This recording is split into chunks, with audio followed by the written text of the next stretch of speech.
घृणी सूर्याय नमः। श्री हरि विष्णु की जय हो।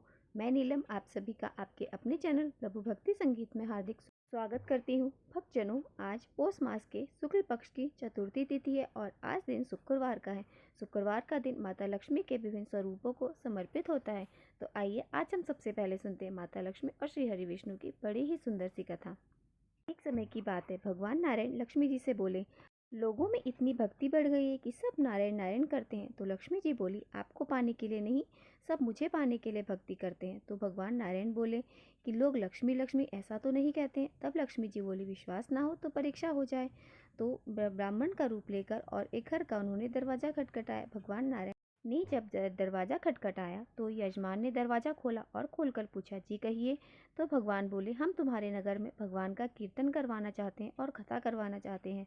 तो यजमान बोले, ठीक है महाराज, जब तक कथा होगी तब तक आप मेरे घर में रहना। तब तक गांव के कुछ लोग इकट्ठे हुए तथा सब तैयारी कर दी। पहले दिन कुछ लोग आए। अब अगर स्वयं भगवान कथा कर रहे हैं तो भक्त क्यों नहीं आएंगे। दूसरे दिन कथा हुई और भीड़ और बढ़ गई। यह देख भगवान खुश हो गए, कितनी भक्ति है इन लोगों में। लक्ष्मी जी ने सोचा, अब परीक्षा शुरू करने का समय है। लक्ष्मी जी ने वृद्ध माता का रूप धरा और गांव में पहुंच गई। पीड़ित महिला अपना घर बंद करके कथा में जा रही थी। तो माता बोली, बेटी थोड़ा पानी पिला दो। वह स्त्री बोली, माता जी मुझे कथा में जाना है। तो माता बोली, पिला दे बेटी, मुझे बहुत प्यास लगी है। तो वह स्त्री लोटा भरकर पानी लाई और माता ने लोटे से पानी पिया और लोटा उसे वापस दे दिया। वह लोटा सोने का हो गया। यह देखकर स्त्री अचंभित रह गई कि लोटा तो जब मैंने दिया तब तो वो स्टील का था, पर जब वापस हुआ तो ये तो सोने का हो गया। तो स्त्री बोली, माता जी आपको भूख भी लगी होगी, तो हमने सोचा आपको खाना खिला दे। तो उन्होंने थाली कटोरी चम्मच आदि भी दी। तो उसके बाद में वो थाली कटोरी चम्मच भी सोने की हो गई। तब माता जी बोली, बेटी अब तुम्हारा कथा का समय हो गया है, तो अब तुम चली जाओ।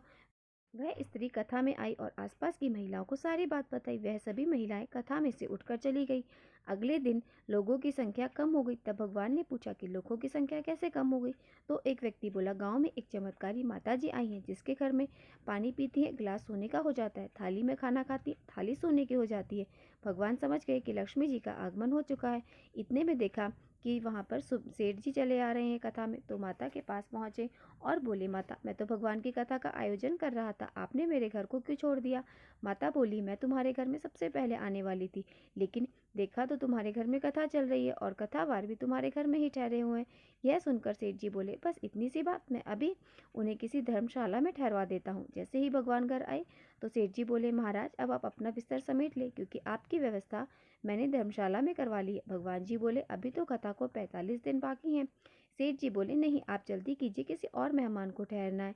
इतने में वहाँ माता आई और उन्हें बोला, आप थोड़ा बाहर जाइए तो इनसे मैं कुछ बात कर लूँ। लक्ष्मी जी भगवान प्रभु से बोली, प्रभु अब तो आप मान गई ना। तो भगवान नारायण बोले, बिल्कुल माँ लक्ष्मी, मैं मान गया हूँ, पर माँ लक्ष्मी यह तुम्हारा प्रभाव तो है, लेकिन मेरी भी एक बात माननी पड़ेगी कि तुम यहाँ तब आई जब संत के रूप में मैं यहाँ पर आया। जहाँ संत होंगे वहाँ पर तुम्हारा निवास जरूर होगा। यह कहकर नारायण भगवान वैकुंठ के लिए प्रस्थान कर गए। अब अगले दिन सेठ के घर के बाहर सभी गांव वालों की भीड़ इकट्ठा हो गई। सभी चाहते थे कि माता उन सभी के घर में बारी बारी से आए, पर यह क्या, लक्ष्मी माता ने सेठ और सभी गांव वालों को कहा, अब मैं यहाँ से जा रही हूँ। सभी बोले, माता ऐसा क्यों, हमसे कोई भूल हुई क्या। माता बोली, यह तो मूर्खों का गाँव है, मैं वहीं रहती हूँ जहाँ नारायण का वास होता है, संतों का कथावाचन होता है। अपने नारायण को तो आपने निकाल दिया, फिर मैं यहाँ कैसे रह सकती हूँ। ऐसा कहकर माता लक्ष्मी वहाँ से चली गई और यहाँ पर आज की कथा संपूर्ण होती है। तो जिस तरह कहा कथा में हुआ कि माता लक्ष्मी और श्री हरि विष्णु सदा हमेशा एक साथ रहते हैं, तो कथा कहने सुनने वाले और हुंकारा भरने वाले सब पर माता लक्ष्मी और श्री हरि विष्णु की कृपा सदैव सदैव बनी रहे। तो आइए अब हम सुनते हैं पौष मास का 19वां अध्याय का महात्म्य। आगे के अध्याय में सुमंतु मुनि कहने लगे, हे राजन, इस प्रकार शाम सूर्य नारायण से वर प्राप्त कर बहुत प्रसन्न हुए और वर प्राप्ति को आश्चर्य मानते हुए अन्य तपस्वी के साथ समित में स्थित चंद्रभंगा नदी में स्नान करने के लिए वहां गए। वे स्नान कर श्रद्धा के साथ अपने हृदय में मंडलाकार सूर्य की भावना कर मन में यह सोचने लगे कि सूर्य नारायण की कैसी प्रतिमा हो, अगर उसे ही किसी प्रकार बनाए तो कैसा बनाऊं और कहाँ स्थापित करूं। इस प्रकार विचार कर ही रहे थे कि उन्होंने देखा कि चंद्रभंगा नदी के ऊपर से एक अत्यंत ही दीपमान प्रतिमा बहती हुई चली आ रही है। प्रतिमा देख शाम को बड़ा आश्चर्य हुआ। शाम को यह निश्चित हो गया कि यह भगवान सूर्य की ही मूर्ति है, जैसी उन्होंने आज्ञा दी थी। यह तो वही पूरी प्रतिमा है, इसमें किसी प्रकार का कोई संदेह नहीं। यह सोचकर नदी से उस तेज से चमकती हुई मूर्ति को निकालकर उन्होंने मित्र वन यानी मित्रवान एक जगह है जो मुल्तान में है, उसमें एक स्थान पर तपस्वी के साथ विधि पूर्वक उसकी स्थापना की। यह भी आप जानिए कि हमारे सनातन धर्म की जो पहुंच है, हमारे सनातन धर्म की जो संस्कृति है या जो प्रतिमाएं है, वह कहाँ कहाँ तक है। तो इनकी जो मूर्ति थी, उन्होंने वो मुल्तान में एक जगह है मित्रवन, वहाँ पर स्थापित कर दी। अब स्थापना करने के बाद उन्होंने एक दिन सूर्य प्रतिमा को प्रणाम करके पूछा कि हे नाथ, आपकी यह प्रतिमा किसने बनाई? इसकी आकृति तो बड़ी सुंदर है, आप कृपा कर बताइए। तो वह प्रतिमा कहने लगी, साम, पूर्व काल में मेरा रूप प्रचंड तेजोमय था, उससे व्याकुल होकर सभी देवताओं ने प्रार्थना की, प्रभु आप अपना सभी रूप प्राणियों के सहन करने के योग्य बनाए अपना रूप, हम सभी जल जाएंगे। तो महान तपस्वी विश्वकर्मा को आदेश दिया कि मेरे तेज को कम किया जाए। मेरे तेज को कम करने के लिए एक निर्माण किया गया। मेरा आदेश प्राप्त कर उन्होंने शाकदीप में चक्र को घुमाकर मेरे तेज को खराद दिया। उसी विश्वकर्मा ने कल्प वृक्ष के काष्ठ से मेरी सुलक्षणा प्रतिमा बनाई। तुम्हारा उद्धार करने के लिए मेरी आज्ञा के अनुसार विश्वकर्मा ने ही सिद्ध सेवित हिमालय पर इसे निर्मित कर चंद्रभागा नदी में प्रवाहित कर दिया। साम, यह स्थान बड़ा शुभ है, बहुत सुंदर है, यहाँ सदा मेरा सानिध्य होगा और प्रातः काल मनुष्यगण इस चंद्रभागा नदी के तट पर मेरा सानिध्य प्राप्त करेंगे। मध्यान्ह में कालप्रिय में अर्थात कालपी में और अंतर में यहाँ प्रतिदिन हमारा दर्शन प्राप्त करेंगे। पूर्वा में ब्रह्म, मध्यान्ह में विष्णु और अपराह्न शंकर सदा पूजन करेंगे। माहु बाहु। इस प्रकार महाभगवान सूर्य के ऐसा कहने पर साम अत्यंत प्रसन्न हुए और भगवान सूर्य भी अंतर्ध्यान हो गए। राजा ने पूछा, मुनि, सांब ने भगवान सूर्य की प्रतिमा की प्रतिष्ठा किस प्रकार की, किसके कहे अनुसार की? उन्होंने भगवान आदित्य के प्रसाद का निर्माण कराया। सुमंतु मुनि बोले, चंद्रभागा नदी से प्रतिमा प्राप्त करने के बाद सांब ने देवर्षि नारद का स्मरण किया और स्मरण करते ही मुनिवर वहां तुरंत उपस्थित हो गए। सांब ने विधिवत उनका पूजन सत्कार आदि करके उनसे पूछा, हे महाराज, भगवान के मंदिर को जो बनवा रहा है, उसकी प्रतिमा प्रतिष्ठित करता है, उन दोनों का क्या फल है? तो देवर्षि नारद कहने लगे, नारायण नर नार शूल दूल जो रमणीय स्थान में सूर्य मंदिर का निर्माण कराता है, वह व्यक्ति सूर्य लोक में जाता है, इसमें कोई संदेह नहीं। सांब ने फिर पूछा, महाराज, मुनिवर, सूर्य मंदिर का निर्माण किस प्रकार और किस स्थान पर कराना चाहिए, आप इस बारे में भी बताइए। तो देवर्षि नारद कहने लगे, जहाँ जल राशि निरंतर विद्यमान रहे वहाँ मंदिर बनवाना चाहिए, या सबसे पहले एक विशाल जलाशय का निर्माण कराना चाहिए। यश और धर्म की अभिवृद्धि के लिए वहाँ देव मंदिर का निर्माण कराना चाहिए। उसके पास उद्यान अर्थात बगीचे और पुष्प वाटिका लगवानी चाहिए। ब्राह्मण आदि वर्णों के लिए जैसी भूमि वास्तुशास्त्र की दृष्टि से प्रसाद निर्माण के लिए वर्णित है, वैसे ही भूमि देव प्रसाद के लिए भी व्यवस्थित मानी गई है। सूर्य नारायण का मंदिर पूर्वाभ्यास की इस प्रकार से कल्पना करें कि मुख्य मंदिर से दक्षिण की ओर भगवान सूर्य नारायण का स्नान गृह और उत्तर की ओर यज्ञशाला रहे। भगवान शिव और मृतिका का मंदिर उत्तराभिमुख मुख ब्रह्मा का और पश्चिम तथा विष्णु जी का उत्तर मुख बनवाना चाहिए। भगवान सूर्य के दाहिने पार्श्व में निक, सुभा तथा बाएं पार्श्व में रोगी को स्थापित करना चाहिए। यह भगवान सूर्य नारायण की पत्नियां हैं। सूर्य नारायण के दक्षिण भाग में पिंगल, वाम भाग में दंडनायक, सम्मुख श्री और महाश्वेता की स्थापना करनी चाहिए। देवग्रह के बाहर अश्विनी कुमारों का स्थान बनाना चाहिए। मंदिरों के दूसरे कक्ष में राग्य और श्रास, तीसरे कक्ष में कलमास और पक्षी, दक्षिण में दंड और माठा, उत्तर लोक में लोक पूजित कुबेर को स्थापित करना चाहिए। कुबेर से उत्तर रेविंद और विनायक की स्थापना करनी चाहिए, या जिस दिशा में उत्तम स्थान हो वहीं पर उनकी स्थापना करें। दाहिनी और बाईं ओर अर्घ्य प्रदान करने के लिए 2 मंडल बनवाएं।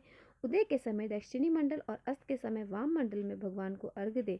चक्रा का बीच के ऊपर स्नान, बीच स्नान में आपको गृह में 4 कलश से भगवान की सूर्य की प्रतिमा को अवसावधि में स्नान कराएं। स्नान के समय शंख आदि मंगल वाद बजानी चाहिए। तीसरे मंडल में सूर्य नारायण की पूजा करें। सूर्य नारायण के सामने दिंडी की स्थानक अर्थात खड़ी हुई प्रतिमा स्थापित करनी चाहिए। सूर्य नारायण के सम्मुख समीप में ही सर्वदेवम व्यम की रचना करनी चाहिए। मध्याह्न के समय वहां सूर्य को अर्घ्य देना चाहिए, या मध्याह्न में अर्घ्य देने के लिए चंद्र नामक तृतीय मंडल बनवाएं। प्रथम स्थान कराकर याद दें कि अर्घ्य देते समय भगवान सूर्य के समीप उच्च समय पर पुराण का पाठ करने के लिए स्थान भी बनाना चाहिए।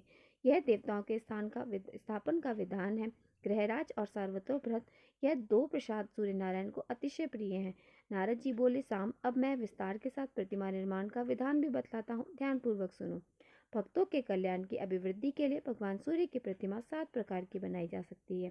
सोना, चांदी, ताम्र, पाषाण, मृत्तिका अर्थात मिट्टी का और चित्र लिखित अर्थात तस्वीर के रूप में इसे काष्ठ की प्रतिमा के रूप में निर्माण का विधान इस प्रकार है। नक्षत्र तथा ग्रहों की अनुकूलता और शुभ शकुन देखकर मंगल स्मरण पूर्वक काष्ठ ग्रहण करने के लिए वन में जाकर प्रतिमा उपयोगी वृक्ष का चयन करना चाहिए। दूध वाले वृक्ष, कमजोर वाले वृक्ष और चौराहे, देवस्थान, वलक, शमशान, चैत्य आश्रम में लगे हुए वृक्ष तथा पुत्र वृक्ष जिसको किसी पिता पुत्र वाले व्यक्ति ने पुत्र के रूप में लगाया हो, या बाल वृक्ष जिसमें बहुत कोटक हो, अनेकों पक्षी रहते हों, शस्त्र, वायु, अग्नि, बिजली, हाथी आदि से दूषित वृक्ष, एक दो शाखाओं वाले वृक्ष जिनका अग्रभाग सूख गया हो, ऐसे वृक्ष प्रतिमा के कभी योग्य नहीं होते। महुआ, देवदारू वृक्ष, राज, चंदन, बिल्व, खद, अंजन, निम्न, श्रीपन और पनस अर्थात कटहल, सरल, अर्जुन और रक्त चंदन यह वृक्ष प्रतिमा के लिए सर्वोत्तम है।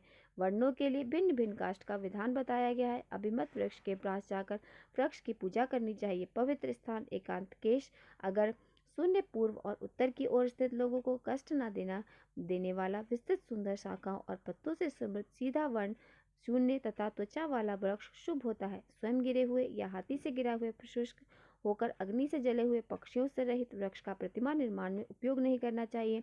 मधुमक्खियों के छत्ते वाला वृक्ष विग्रह नहीं है। स्निग्ध पत्र समन्वित पुष्पित और फलित वृक्षों का कार्तिक आदि 8 मासों में उत्तम मुहूर्त देकर उपवास रखकर अधिवास कर्म करना चाहिए। वृक्ष के नीचे चारों ओर लीप कर गंध, पुष्प, माला, धूप आदि से यथाविधि पूजन, वृक्ष की पूजा करें। गायत्री मंत्र से अभिमंत्रित जल से प्रोष्णो माली से पूजा करें और उसके सामने कुशासन पर बैठाकर देवदारू की समिधा में अग्नि में आहुतियां देकर नमस्कार करें। इस प्रकार स्तुति करें कि हे प्रजापति सत्य स्वरूप, इस वृक्ष को नमस्कार है। देव, इस वृक्ष में आप सानिध्य करें। सूर्य व्रात मंडल इसमें प्रविष्ट होकर नमस्कार है। इस प्रकार वृक्ष की पूजा कर उसको सांत्वना देते हुए फिर कहें, हे वृक्षराज, संसार के कल्याण के लिए आप देवालय में चलिए। हे देव, आप वहाँ छेदन और ताप से रहित होकर स्थित रहेंगे। समय पर धूप आदि प्रदान कर पुष्पों के द्वारा संसार आपकी पूजा करेंगे। वृक्ष के मूल में धूप, माल आदि से कुठार का पूजन कर उसका सिर पूर्व की ओर करके सावधानी से स्थापित करें। फिर मोदक, खीर आदि भक्ष, दिव्य और सुगंधित पुष्प, धूप, गंध आदि से वृक्ष की तथा देवता, पितृ, राक्षस, पिशाच, नाग, सुरगण, विनायक आदि की पूजा करके रात्रि में वृक्ष का स्पर्श कर ऐसा कहें, हे देव, आप पूजा में देवों के द्वारा परिकल्पित हैं। हे वृक्षराज, आपको नमस्कार है। यह विधिवत की गई पूजा आप ग्रहण कीजिए। जो प्राणी यहाँ निवास करते हैं उनको भी मेरा नमस्कार है। फिर प्रातः प्रभात काल में पुनः उस वृक्ष का पूजन करें। ब्राह्मण भोजक को दक्षिणा देकर विशेषज्ञों के द्वारा स्वस्ति वाचन पूर्वक वृक्ष को छेदन करें, अर्थात वृक्ष को काटे। पूर्व, ईशान और उत्तर की ओर वृक्ष काट कर गिरे तो बहुत अच्छा है। शाखाओं की इन दिशाओं में गिरने पर ही वृक्ष का छेदन करें, नहीं तो मत करें। काष्ठ की मूर्ति बनाने के लिए जो वृक्ष काटता है, अगर उसकी शाखा या वृक्ष कभी भी नैऋत्य, आग्नेय और दक्षिण दिशा में गिरे तो उसे कभी शुभ नहीं माना जाता और वायव्य और पश्चिम में गिरना मध्यम माना जाता है। पहले वृक्ष के चारों ओर की शाखाओं को काटने के बाद ही वृक्ष को कटवाना चाहिए। वृक्ष से शाखाएं सभी प्रकार से अलग हो जाएं और टूटकर गिरे नहीं। एक शब्द भी नहीं तो उत्तम है, जिसके कटने से वृक्ष के 2 भाग हो जाए। जिस वृक्ष से मधुर द्रव्य, घी, तेल आदि निकले तो उसका परित्याग कर देना चाहिए। इन दोषों से रहित अच्छा काल काष्ठ का देखकर काष्ठ का संग्रह करना चाहिए, तभी उसी प्रतिमा का निर्माण करना चाहिए। आज का अध्याय यहीं पर समाप्त होता है। अगले अध्याय में आप जानेंगे कि सूर्य प्रतिमा के निर्माण विधि के बारे में। अब आइए जानते हैं महर्षि दधीचि जी ने और उनके पुत्र पिप्लाद की कथा के बारे में। महर्षि दधीचि का नाम तो आप सभी ने सुना होगा। सब देवताओं और असुरों में संग्राम हुआ था, युद्ध हुआ था। देवराज इंद्र और समस्त देवतागणों की शक्ति क्षीण हो गई थी, जिसके कारण सभी देवतागण भी भगवान श्रीहरि की शरण में गए। भगवान श्रीहरि ने उन्हें सुझाव दिया, महर्षि दधीचि, अगर योग के द्वारा आपने प्राणों का त्याग करेंगे तो उनकी स्थितियों से बनाए गए व्रत से ही आप समस्त असुरों पर विजय प्राप्त कर सकेंगे। तब भगवान के कहने पर देवराज इंद्र रूप बदलकर महर्षि दधीचि के पास गए, लेकिन महर्षि दधीचि ने अपने तपोबल से उनके छद्रवेश को पहचान लिया था। और अब आपको एक कथा सुनाने जा रही हूँ। देवराज इंद्र के हाथ में अब व्रज देखते होंगे, वो महर्षि दधीचि की अस्थियों से बना हुआ व्रज है, जो बहुत शक्तिशाली है, के बल पर ही देवराज इंद्र ने सभी असुरों का संहार किया, उन सभी को पराजित किया। शमशान में जब महर्षि दधीचि के मांस पिंड का दाह संस्कार हो रहा था, उनकी पत्नी अपने पति का वियोग सहन नहीं कर पाई और पास ही में स्थित विशाल पीपल वृक्ष के कोटर में अपने 3 वर्ष के बालक को रखकर स्वयं चिता में समा गई और सती हो गई। इस प्रकार महर्षि दधीचि और उनकी पत्नी का बलिदान हो गया। लेकिन पीपल के कोटर में रखा हुआ बालक भूख प्यास से तड़प कर चिल्लाने लगा।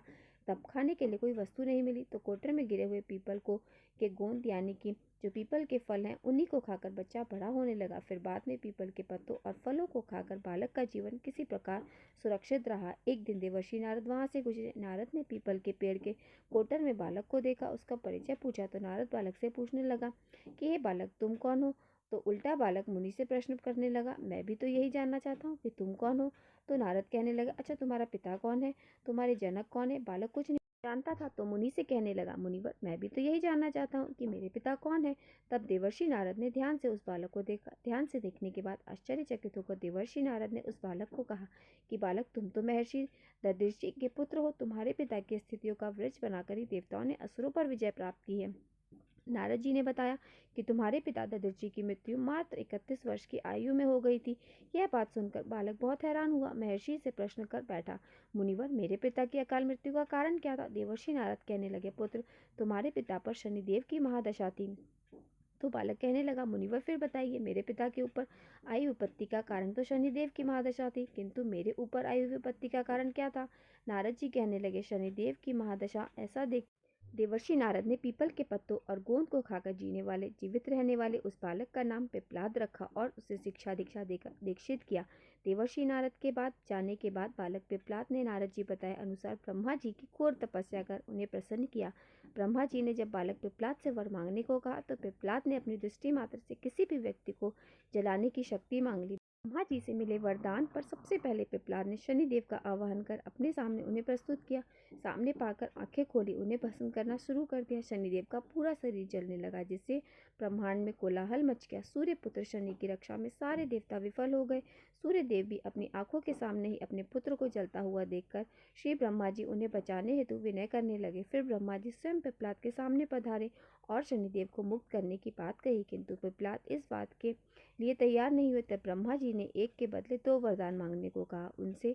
तभी कहीं जाकर पिपलाद ने प्रसन्न होकर निम्नवत होकर 2 वरदान मांगे। श्री ब्रह्मा जी से उन्होंने कहा, हे ब्रह्मा जी, जन्म से 5 वर्ष तक किसी भी बालक की कुंडली में शनि का कोई स्थान नहीं होगा, ताकि मेरे जैसा कोई बालक अनाथ ना हो। और दूसरा, मुझ अनाथ को शरण इस पीपल वृक्ष ने दी है, इसलिए जो भी व्यक्ति सूर्य देव को पीपल के वृक्ष पर जल अर्पित करेगा उस पर शनि की महादशा का असर कभी नहीं होगा। ब्रह्मा जी ने तथास्तु कहकर वरदान किया दिया। तब पिपलाद ने जलते हुए शनि को अपने ब्रह्मदंड से उनके पैरों पर आघात करके उन्हें मुक्ति कर दिया।